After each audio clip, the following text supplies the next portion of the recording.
All well? Would you like to say something? No, we can start, sir. So, first of all, this is not the H-bomb. H-bomb is coming. This is another milestone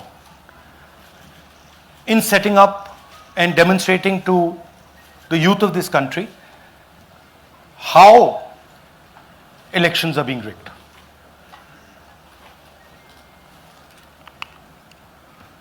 So I'm going to make a claim here, very strong claim, about CEC Gyanesh Kumar. And this is not something I'm saying lightly. I'm the leader of the opposition in the Lok Sabha. This is something I'm saying after solid proof that I'm going to show you, the youth of India, the people of India today. Proof that is black and white, absolutely clear, that the Chief Election Commissioner of India is protecting the people who have destroyed Indian democracy.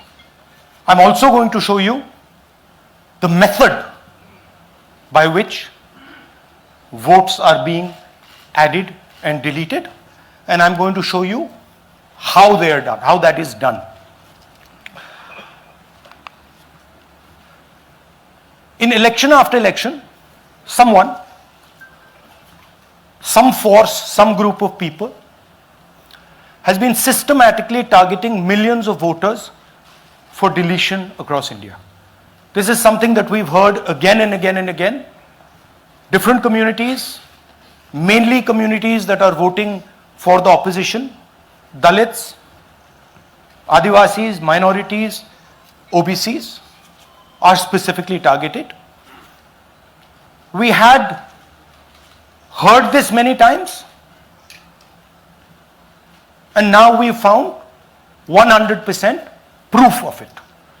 Please understand, I am not going to say anything on this stage that is not backed up by 100% proof. I am somebody who loves my country. I love my constitution. I love the democratic process, and I am protecting that process. And so I'm not going to say anything here that is not going to be based on 100% proof that you can determine. The burden of the judgment is yours.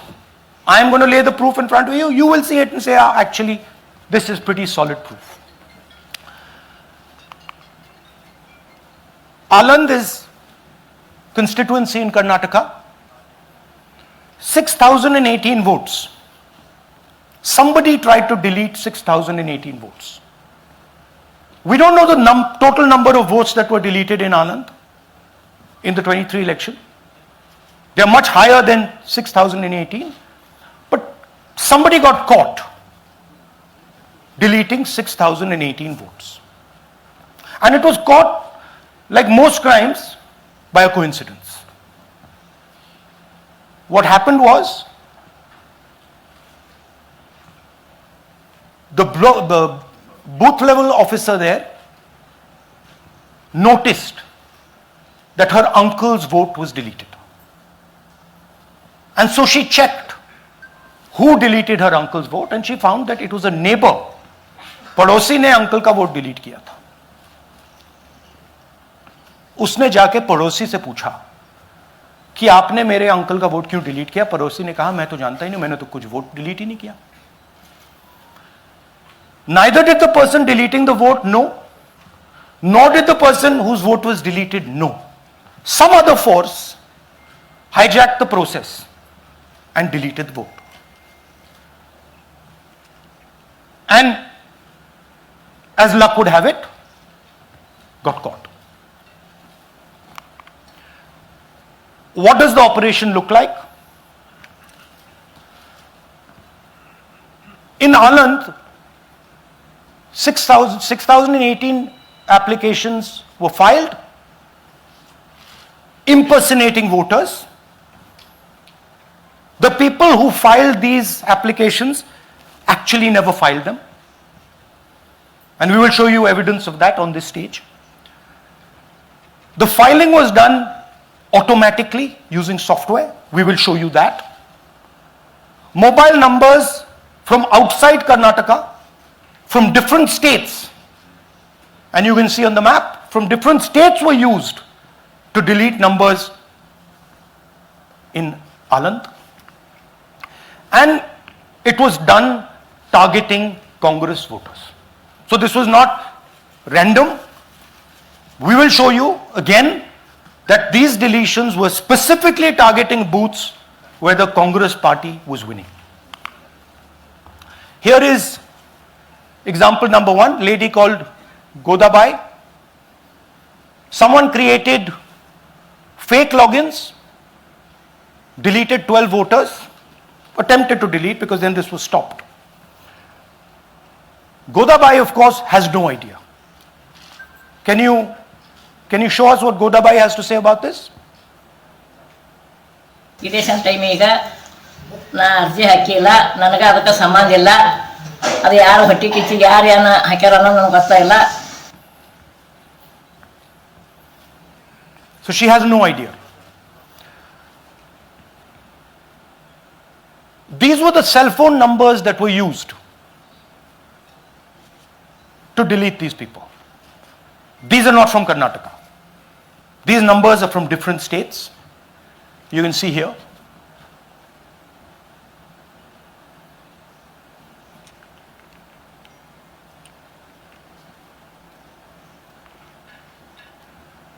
So the question is, whose numbers are these? How were they operated?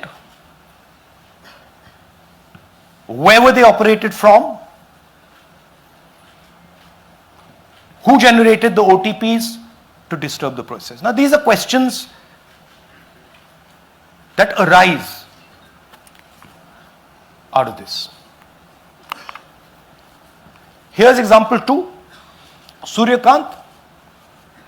This gentleman apparently deleted 12 voters in 14 minutes. He filled 12 deletion forms in 14 minutes. I'd like you to meet him. He's here. That's one of the people. That's one. Namaskar bhi aiye. Babita Chaudhary is one of the votes that he is supposed to have deleted. Aiye bhaiya. He is supposed to have deleted. This is the gentleman. ये इनका vote delete किया जा रहा था, ये कर रहे थे. इनसे आप पूछिए, बताइए. That's our candidate. हाँ,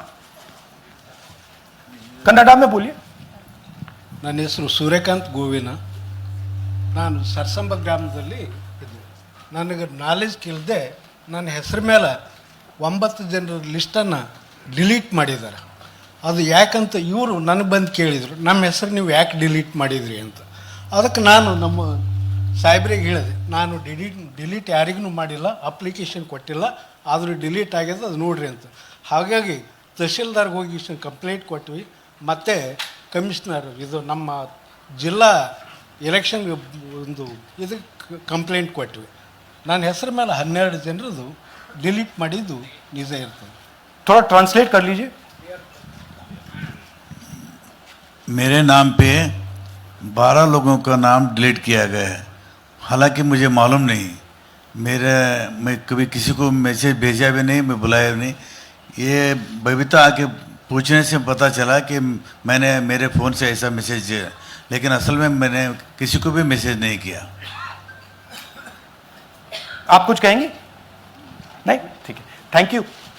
thank you. Third example, Nagaraj. 2 applications filed and submitted in 36 seconds. Please try and fill these forms and see how long it takes you. Try and fill. And I ask the youth of India, try it. Try and fill the form, 2 forms in 36 seconds. you'll see the answer to this question. Notice also what time this gentleman fills the form. For some reason he gets up at 4:07 in the morning and suddenly fills 2 forms in 38 seconds.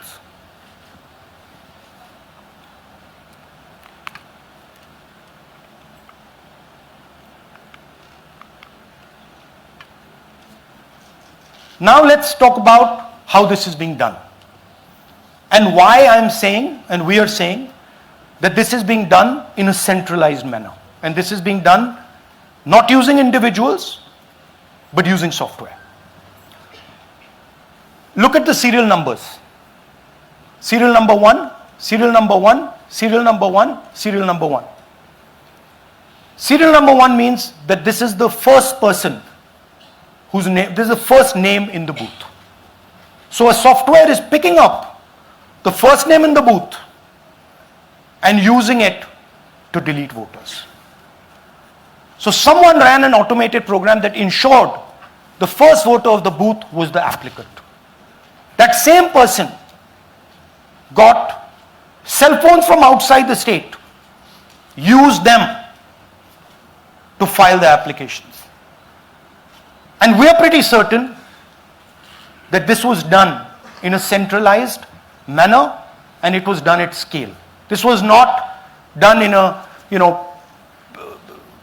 at a worker level. This was done at a call center level. Okay? Targeted deletions in strong Congress booths. The top 10 booths with maximum deletions are Congress strongholds. Congress won 8 other 10 booths in 2018. This was not a coincidence. This is a planned operation.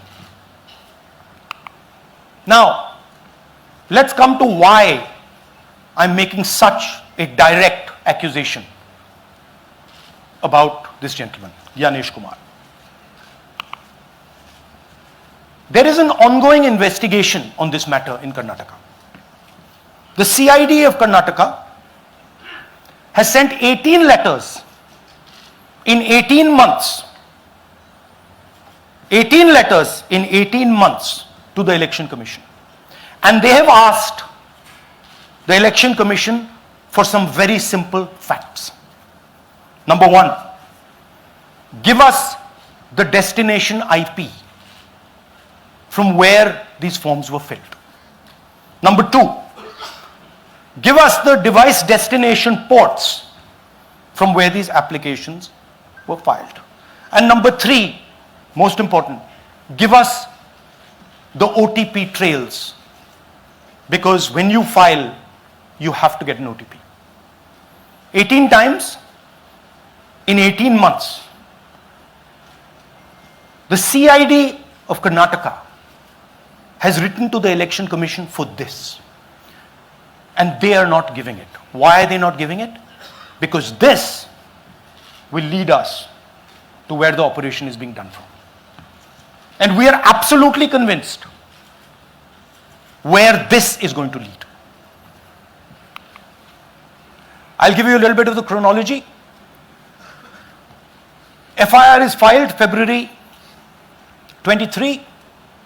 Karnataka CID writes to ECI requesting all details of these numbers and these transactions almost immediately in March. In August, EC gives the reply, doesn't fulfill any of the demands, and doesn't give us the information. Doesn't give the CID of Karnataka the information that will lead them to their destination.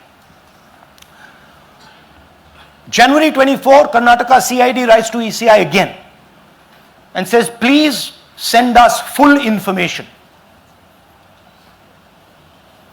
No answer. Karnataka CID by September 25, last letter went in September 25, has written 18 reminder letters. While this is going on, the CEC of Karnataka writes to the Election Commission in Delhi and says there is a matter, please provide this information. And the CC of Karnataka multiple times asks the Election Commission. No answer. Now this is absolute solid proof that Gyanesh Kumar is protecting the people who are doing this. This is also absolute solid proof, what I've shown you, that this is being done in a centralized way, this is being done at scale, and this is being done using large resources. Question is, who is the someone? And the answer is with the EC today. The Election Commission of India knows who is doing this. And I want every single youngster in India to know that they are attacking this. And this is your future. When they are not giving this information, they are defending the murderers of our democracy. And it is important that every youngster knows this. Your jobs, your future, your aspirations all come from this instrument. And the Chief Election Commissioner, Mr. Gyanesh Kumar, is not telling the CID of Karnataka who is doing this. This is not an isolated case. There are many such cases. Here is another one. Maharashtra, Rajora, same idea. 6,850 targeted voters added. Anand we caught deletions, Rajora we caught additions. But the basic idea is the same. Phones from outside, people who are supposed to have added voters don't know that they've added voters. People who have deleted voters don't know that they've deleted voters. You can see, you might remember that, those names there. JW, JW, JW, JW from the last presentation. Same model. So it's the same system that is doing this. It's doing it in Karnataka. It's doing it in Maharashtra. It's done it in Haryana. It's done it in UP. And we have proof of all of it.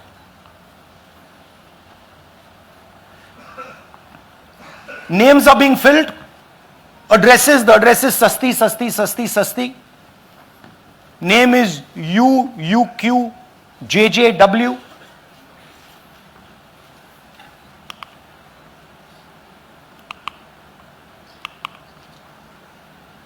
So, what are we saying here? That the Chief Election Commissioner of India, Gyanesh Kumar, needs to stop protecting the people who are destroying Indian democracy. We have given you 100% bulletproof proof here. It cannot be doubted. You have seen it with your own eyes. Right? EC has to release this data of these phones, these OTPs, within a week. Otherwise, we will know for sure that Gyanesh Kumar is protecting the people who are destroying and attacking the constitution. Thank you. धन्यवाद पीठ हिंदी में बोले? हिंदी का नहीं, reverse कर दीजिए, पूरा हिंदी में बोल देता हूं, पूरा हिंदी में. देखिए, ये एच बॉम्ब तो नहीं है. एच बॉम्ब आ रहा है, हाइड्रोजन बॉम्ब आ रहा है. ये एक और उदाहरण है वोट चोरी का.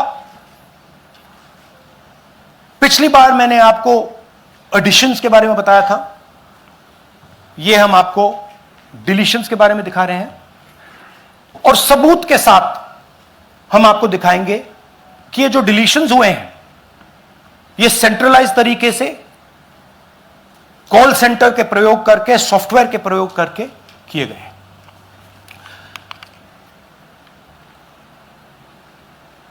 हमारे पास इस प्रेजेंटेशन में जो मैंने आपको अभी दिखाया 100% सबूत है, प्रूफ है कि ज्ञानेश कुमार जी हिंदुस्तान के चीफ इलेक्शन कमिश्नर वोट चोरों की रक्षा कर रहे हैं, और यह मैं आपको अभी दिखाने जा रहा हूं। हर इलेक्शन में हमें रिपोर्ट आती थी कि वोटर्स डिलीट हो रहे हैं,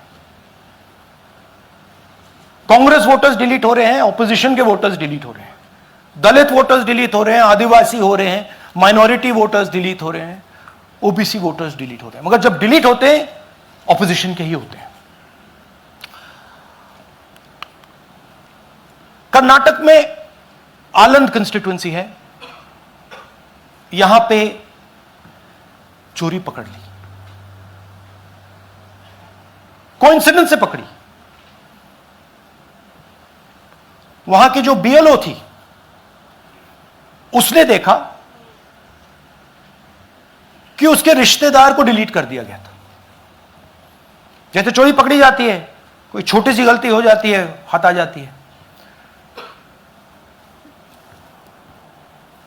आलंद में 6018 वोटर्स डिलीट हुए, उसमें से इनकी रिश्तेदार थे। उन्होंने पता लगाया कि मेरे रिश्तेदार को डिलीट किसने किया।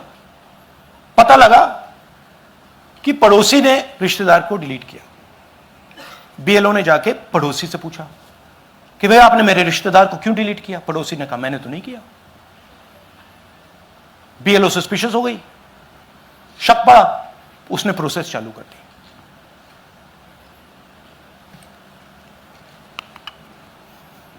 पता क्या लगा कि कोई ना कोई, किसी ने आलंद में वोटर डिलीशन सिस्टमैटिकली ऑर्गेनाइज तरीके से, सेंट्रलाइज तरीके से किया। हमें यह नहीं मालूम कि आलंद में कितने वोटर डिलीट हुए, क्योंकि इससे बहुत ज्यादा हो सकते हैं। 6000, तकरीबन 6000 पकड़े गए, उस पर इन्वेस्टिगेशन हो गया। क्या पता लगा कि फाइलिंग ऑटोमेटिकली ऑनलाइन हो रही है। मोबाइल नंबर्स कर्नाटक के नहीं यूज हो रहे, मोबाइल नंबर्स दूसरी स्टेट्स के यूज हो रहे हैं। इनफैक्ट कर्नाटक के नंबर थे ही नहीं उसमें। मतलब आप दिल्ली में बैठे डिलीट कर रहे हो, आपका नंबर तमिलनाडु का है। आप गुड़गांव में डिलीट कर रहे हो, आपका नंबर झारखंड का है। और जब हम चेक कर रहे हैं कि भैया आपका नंबर है, तो आपका नंबर है ही नहीं, किसी और का नंबर है। और टारगेट करके कांग्रेस वोटर्स को डिलीट किया गया। ये गोदाबाई जी हैं, इनके नाम पर 12 वोटर्स डिलीट किए गए। इनको मालूम ही नहीं, इनको पता ही नहीं कि इन्होंने 12 वोटर्स डिलीट किए। दिखाइए जरा। ಇಲೆಕ್ಷನ್ ಟೈಮ್ ಈಗ ये इनका वीडियो है। ನಾ ಅರ್ಜಿ ಹಾಕಿಲ್ಲ, ನನಗೆ ಅದಕ್ಕೆ ಸಂಬಂಧ ಇಲ್ಲ। ಅದು ಯಾರು ಹೊಟ್ಟಿ ಕಿಚ್ಚಿಗೆ ಯಾರು ಏನ ಹಾಕ್ಯಾರ ಅನ್ನೋದು ನನಗೆ ಗೊತ್ತಾಗಿಲ್ಲ। तो इनको आइडिया नहीं है कि इन्होंने वोटर्स डिलीट कर दिए।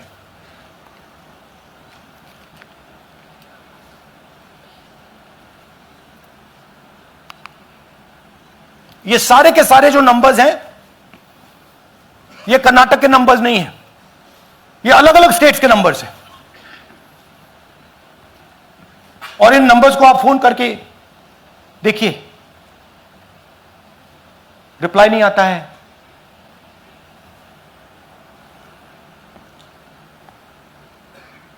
तो सवाल यह है कि किसके नंबर्स हैं, ये किसने ऑपरेट किए, जब इन्होंने ऑपरेट किए ये कहां थे, आईपी एड्रेस क्या था, ओटीपी कैसे जनरेट हुआ, कहां गया, यह सवाल है। यह दूसरा उदाहरण, सूर्यकांत जी जो अभी स्टेज पे आए थे, इन्होंने 12 वोटर्स को 14 मिनट में डिलीट कर दिया। आप फॉर्म भरने की कोशिश कीजिए, डिलीशन फॉर्म भरने की कोशिश कीजिए, देखिए और जब हमने इनसे पूछा कि भैया आपने ये कैसे किया, वो कहते हैं मैंने तो नहीं किया, मैं तो जानता ही नहीं हूं।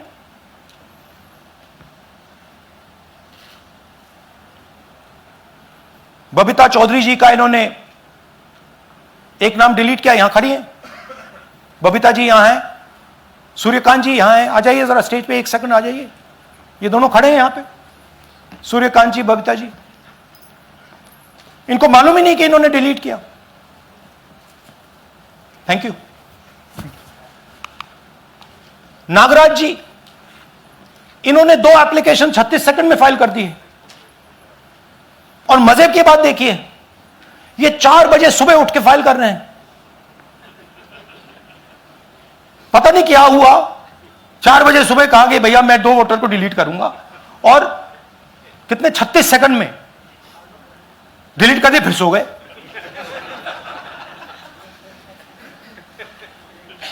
हमारी माइंड में पहले सवाल था कि क्या इलेक्शन कमीशन भी सो रहा है, मगर नहीं, सोया कोई नहीं है, जगे हुए हैं, सिस्टमैटिकली मदद हो रही है। यह देखिए दूसरी बात, जो भी डिलीट कर रहा है वोटर लिस्ट में उसका सीरियल नंबर 1 है। मतलब जो भी वोटर लिस्ट में पहले नंबर पे आता है वही डिलीट कर रहा है। 5वें नंबर वाला, 7वें नंबर वाला, 10वें वाला कोई नहीं कर रहा। तो हो क्या रहा है, सॉफ्टवेयर से यह काम किया जा रहा है। सॉफ्टवेयर प्रोग्राम कह रहा है पहला नाम निकालो और इसका प्रयोग करके डिलीट करो।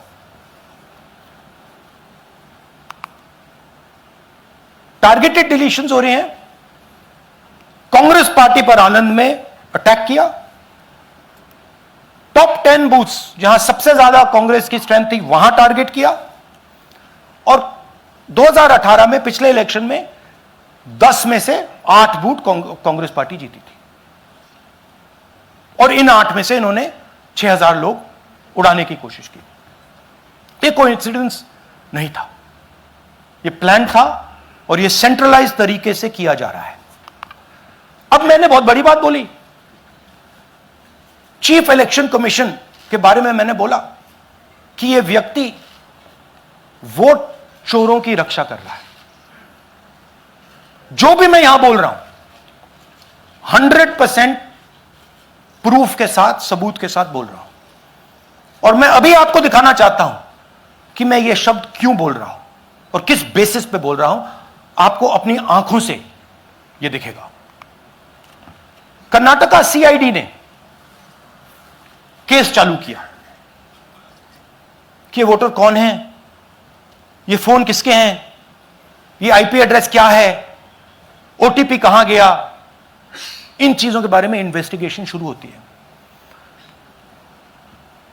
कर्नाटक सीआईडी ने हिंदुस्तान के इलेक्शन कमीशन को 18 चिट्ठियां लिखी हैं। हमें आप ये इंफॉर्मेशन दीजिए, बिल्कुल क्लियर है, डेस्टिनेशन आईपी दीजिए, डिवाइस डेस्टिनेशन पोर्ट दीजिए, ओटीपी ट्रेल्स दीजिए, फोन नंबर्स दीजिए, फोन नंबर्स के मालिकों के नाम दीजिए। क्लियरली पूछा है, नो आंसर। 18 चिट्ठी CID Karnataka, no answer from chief election commissioner, no answer from election commission. Timeline देखिए,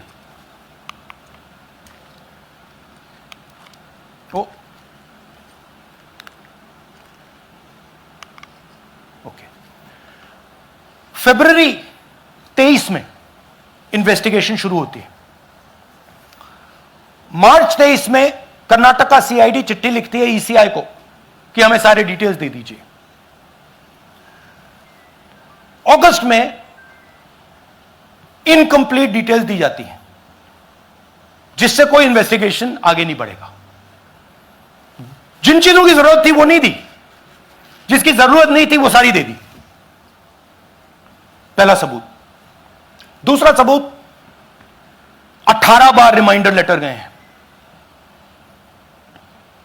आपको अगर सीआईडी एक बार लेटर भेज दे और आप नहीं गए, आप जानते हो क्या होगा।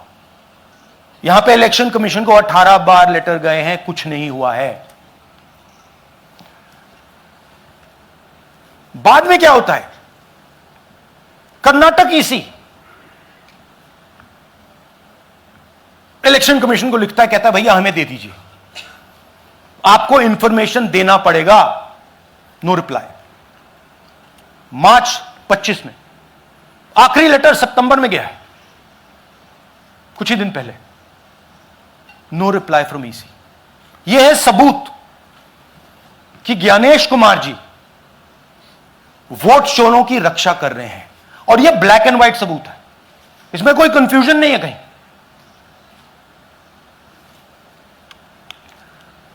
तो सवाल उठता है, ये है कौन जो सेंट्रलाइज तरीके से कॉल सेंटर के प्रयोग से, सॉफ्टवेयर से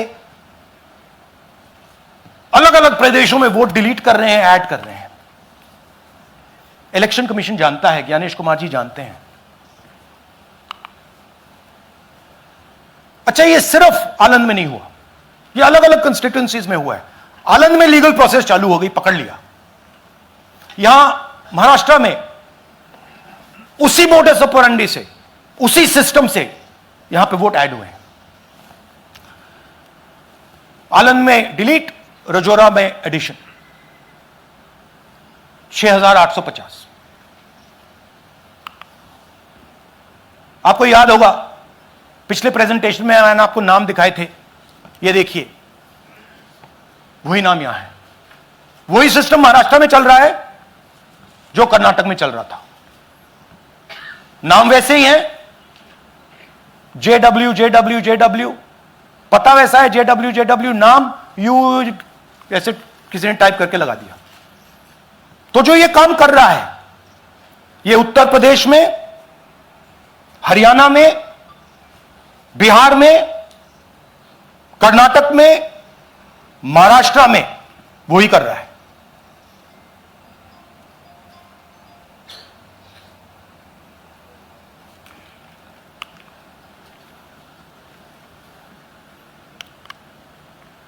तो हमारी डिमांड है, ज्ञानेश कुमार जी, आप अपना काम कीजिए। आपने ओथ लिया है, आप हिंदुस्तान के चीफ इलेक्शन कमिश्नर हैं। आपसे कर्नाटक की सीआईडी सबूत मांग रही है। आप कर्नाटक की सीआईडी को यह सबूत 1 सप्ताह के अंदर दे दीजिए, नहीं तो पूरा हिंदुस्तान के सारे युवा इस बात को एक्सेप्ट करेंगे कि आप हिंदुस्तान के कॉन्स्टिट्यूशन, हिंदुस्तान के संविधान की हत्या में शामिल हो, हिंदुस्तान के संविधान की रक्षा नहीं कर रहे हो, और वोट चोरों की आप मदद कर रहे हो। Thank you. और थोड़ी देर में हम आपको हाइड्रोजन बॉम्ब दिखाने जा रहे हैं। नहीं, आज नहीं, थोड़ी देर में उसकी प्रिपरेशन चल रही है। क्योंकि हम देखिए, मैंने टीम से कहा है कि अगर मैं स्टेज पे जा रहा हूं, ब्लैक एंड व्हाइट प्रूफ नहीं होगा, मैं नहीं जाऊंगा। अगर ब्लैक एंड व्हाइट प्रूफ होगा, जो कोई मतलब उसको निगेट नहीं कर सकता, मैं जाऊंगा। मैं देश के कॉन्स्टिट्यूशन की रक्षा कर रहा हूं, संविधान की रक्षा कर रहा हूं, मैं लोकतंत्र की रक्षा कर रहा हूं, और मैं सच्चाई आपके सामने रख रहा हूं। बहुत बहुत धन्यवाद, नमस्कार, जय हिंद। सर 3 सवाल। पीटीआई से संजीव चोपड़ा। या राहुल जी, दिस साइड। या राहुल जी इधर, हाँ, कहाँ है? To your right. हाँ, हेलो। राहुल जी, आज आपने नया खुलासा किया है कि कैसे वोट चोरी हो रही है। आपने पहले भी महादेवपुरा के बारे में बताया कि कैसे एडिशंस हो रही हैं, अब आपने बताया कैसे डिलीशंस हो रही हैं। लेकिन देखने में ये आ रहा है कि इलेक्शन कमीशन इस पे कोई एक्शन नहीं ले रहा, और आगे चल के वो तैयारी कर रहे हैं पूरे देश में SIR लाने की। तो आप इस मुहिम को आगे कहां तक ले जाएंगे, और SIR के बारे में क्या करने वाले हैं? देखिए, हम आपके सामने क्रिमिनलिटी रख रहे हैं। हमारा काम आपके सामने सच्चाई रखने का है, और हम रख रहे हैं। हिंदुस्तान में दूसरे इंस्टीट्यूशंस भी हैं, सिर्फ इलेक्शन कमीशन नहीं है, लीगल सिस्टम है, उनको भी इन चीजों को देखना चाहिए। यहां पे हम चीफ इलेक्शन कमिश्नर के बारे में ब्लैक एंड व्हाइट कह रहे हैं। आपने कहा कि हमने एडिशन डिलीशन दिखाया, पहले प्रेजेंटेशन में मैंने एडिशन दिखाया था, अब हमने डिलीशन दिखाया है, मगर हमने एक और चीज जोड़ दी है, एडिशन और डिलीशन का सिस्टम, उसका स्ट्रक्चर, उसका तरीका। और हमने यह दिखाया है कि जो डिलीट कर रहा है, जो ऐड कर रहा है, महाराष्ट्र में, कर्नाटक में, यूपी में, वो एक ही आदमी है, एक ही फोर्स है। हमने आपको वो एड्रेसेस दिखाए। Same system is being used in Maharashtra, is being used in Karnataka, is being used in Uttar Pradesh, is being used in Haryana. Same people are doing it. Say Siddharth, ANI। Sir, this side, sir. हाँ Sir, on your left, sir. हाँ On your left. This side, sir, on your left. Sir, मेरा आपसे सवाल ये है कि जब आप कह रहे हैं कि ज्ञानेश कुमार जो चीफ इलेक्शन कमिश्नर है, उन्हें पता है ये कौन कर रहा है, हाँ। और ये पॉलिटिकल फायदा जरूर किसी को हो रहा है। आप कह रहे हैं कांग्रेस के बूथ के ऊपर ही हाँ। सारे वोट्स डिलीट किए जा रहे हैं, तो वो कौन लोग आपके हिसाब से हैं जिनको ये फायदा पहुंच रहा है, पहला। और दूसरा ये कि वो आपने एक देखिए, हफ्ते का हाँ, समय दिया sorry। है, जब आपने एक हफ्ते का समय दिया है, तो क्या एक हफ्ते बाद आप इसको आगे कैसे इनिशिएट करेंगे? क्या आप लोग कोर्ट का रास्ता अपनाएंगे या और कोई हायर एजेंसी से इस बात की डिमांड करेंगे? क्योंकि ये ऑर्गेनाइज्ड तरीके से क्राइम दिखाई दे रहा है जो आप बता रहे हैं, अगर आपकी बात के ऊपर जाएं। देखिए, फ्रैंकली ये जो मैं यहां कर रहा हूं, ये मेरा काम नहीं है। मेरा काम डेमोक्रेटिक सिस्टम में पार्टिसिपेट करने का है। मेरा काम डेमोक्रेटिक सिस्टम की रक्षा करने का नहीं है। वो काम हिंदुस्तान के इंस्टीट्यूशंस का है। वो काम वो नहीं कर रहे हैं, इसलिए मैं कर रहा हूं। अब मैं आपको यह कह सकता हूं कि हमने आपको 2 बार सबूत दिखाया है, और जब हम ये प्रेजेंटेशंस खत्म करेंगे, इसमें लगेंगे 2-3 महीने, जब हम ये खत्म करेंगे, आपके माइंड में कोई डाउट नहीं होगा कि हिंदुस्तान में state after state, Lok Sabha after Lok Sabha चोरी हो रही है। तो मेरा काम सच्चाई दिखाने का है। मैं हिंदुस्तान की जनता को, हिंदुस्तान के युवाओं को सच्चाई दिखा सकता हूं। यह मेरा काम है। उनकी जो इंटरेस्ट है, क्योंकि ये जो कॉन्स्टिट्यूशन है, ये हिंदुस्तान की जनता का रखवाला है, प्रोटेक्टर है, और मैं इसकी प्रोटेक्शन कर रहा हूं। इसकी प्रोटेक्शन करने का काम हिंदुस्तान के इंस्टीट्यूशंस का है, हिंदुस्तान के ऑपोजिशन लीडर का नहीं है, मगर इंस्टीट्यूशंस नहीं करने हैं। अच्छा, एक इंटरेस्टिंग बात आई है जो मैं आपको बताना चाहता हूं कि इलेक्शन कमीशन के अंदर से हमें मदद मिलनी शुरू हो गई है। मैं साफ बोल देता हूं, इलेक्शन कमीशन के अंदर से, पहले नहीं हो रहा था, अब इलेक्शन कमीशन के अंदर से इंफॉर्मेशन आ रही है। यह रुकेगा नहीं, यह रुक नहीं सकता है, क्योंकि हिंदुस्तान की जनता इस बात को एक्सेप्ट नहीं करेगी। एक बार हिंदुस्तान की जनता को, हिंदुस्तान के युवाओं को पता लग गया कि वोट चोरी हो रही है, उनकी शक्ति लग जाएगी। IANS से आलोक झा। इस तरह से नहीं प्लीज। IANS से आलोक झा। वो भी मैं आपको दिखा दूंगा, वो भी मैं आपको प्रूफ के साथ दिखा दूंगा, है हमारे पास। राहुल जी, हाइड्रोजन बॉम्ब में ब्लैक एंड व्हाइट है। मैं फाउंडेशन लगा रहा हूं, मैं फाउंडेशन क्रिएट कर रहा हूं, है हमारे पास। मैं स्टेज पे बिना प्रूफ के नहीं चढ़ूंगा, बता रहा हूं।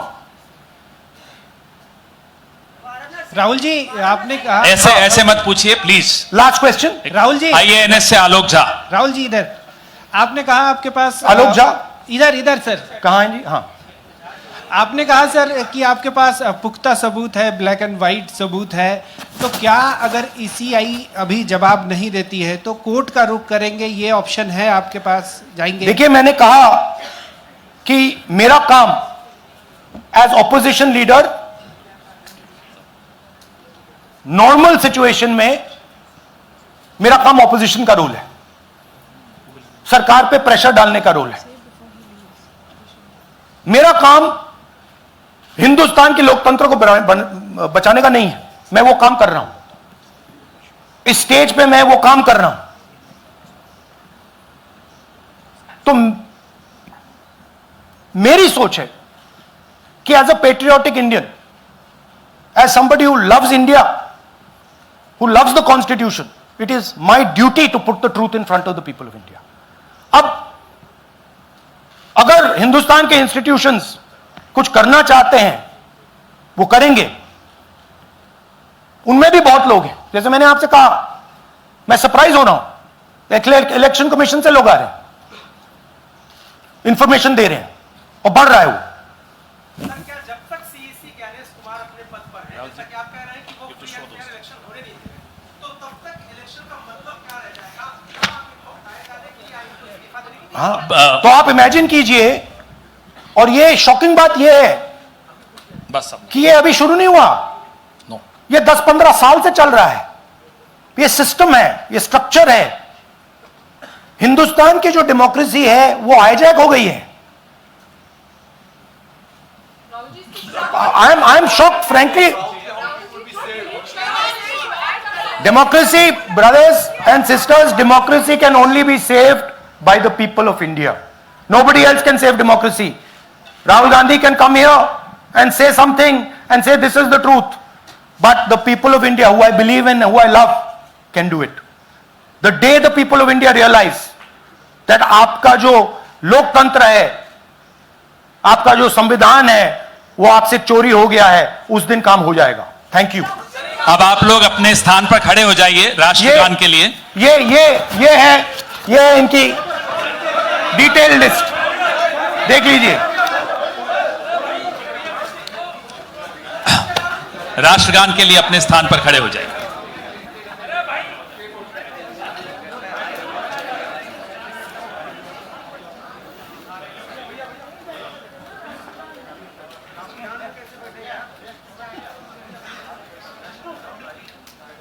भारत भाग्य विधाता, पंजाब सिंध गुजरात मराठा, द्राविड उत्कल बंगा, विंध्य हिमाचल यमुना गंगा, उच्चल जलधि तरंगा, तव शुभ नामे जागे, तव शुभ आशीष मांगे, गाहे तव जय गाथा, जन गण मंगलदायक जय हे भारत भाग्य विधाता, जय हे जय हे जय हे जय जय जय जय हे।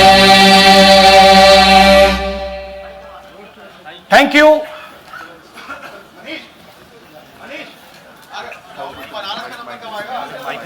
भैया नहीं, भैया डोंट डू दैट।